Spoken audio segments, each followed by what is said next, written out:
But I know that there's got to be something inside of you in regards to this revival. And if you don't feel like anything, you don't feel an eagerness, you don't feel an urgency, you don't feel a sense of curiosity, I wonder if you've read the book of Revelations. I wonder if we're existing so much in this lukewarmness that the water's fine. Not too hot, not too cold. It's just right. That we really have missed it. We've really missed it. And I shared this yesterday, and I want to cement it here so that people feel an invitation to explore with me, to explore with themselves, let alone me. Just you're hanging out, which I'm super happy to have you. But what about with you and the Lord? What does that conversation look like? Because the very first moment that I saw the Asbury revival, I was in Costa Rica. It had already been taking place and we had seen some stuff about it. But the day that I was landing in Costa Rica was the day that it started, on February 8th. And so it was a couple days later that I actually saw like the buzz that was transpiring around it. And I looked at it from afar, from a distance. I was not on the live feed. I had not listened to the sermon that was essentially kicked off for it prior to. And I had doubt.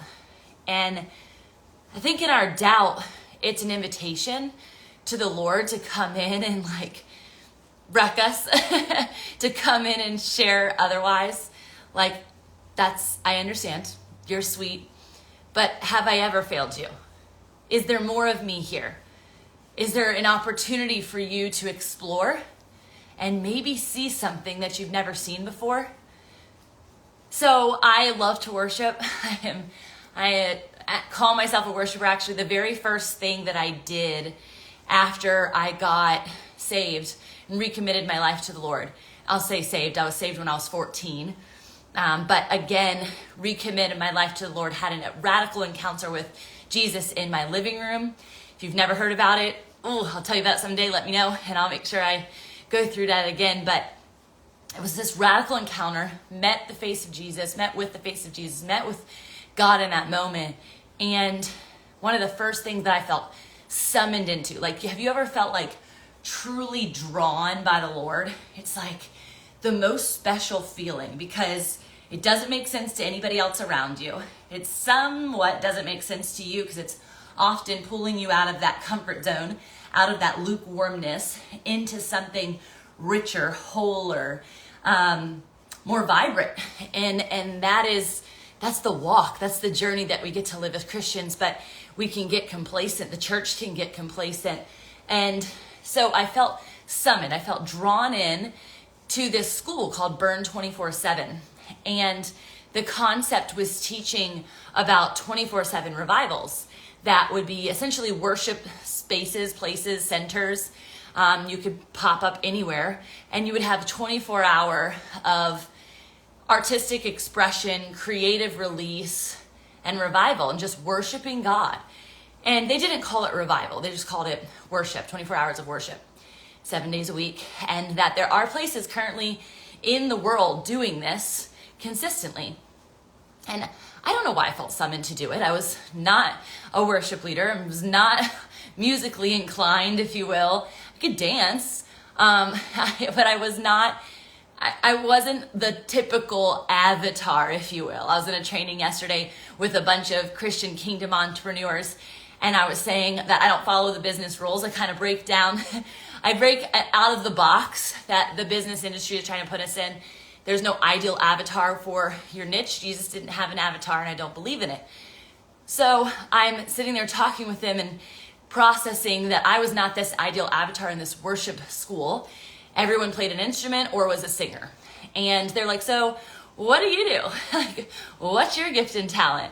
And I'm like, well, I love music. Music is a universal love language. I really believe that. And sadly, the enemy has taken claim and territory in that space, and people still bond over music, but especially the young generations and myself. I mean, think about the 60s, think about the 70s, think about the MTV era, that was mine. I'm not from the 60s or 70s, but music was a bonding orientation. Everyone could get behind this one sound or this one song, and revival, if you want to use that word, would break out. Honestly, associated to sex, drugs, and rock and roll usually. But you think of Elvis, you think of Johnny Cash, you think of Frank Sinatra. I mean, we could go to the oldies, we could go to the newbies, and ultimately, it's all the same. And the enemy has dripped in words, lies, struggles. People are storytelling through it, but they're actually evoking you into a response.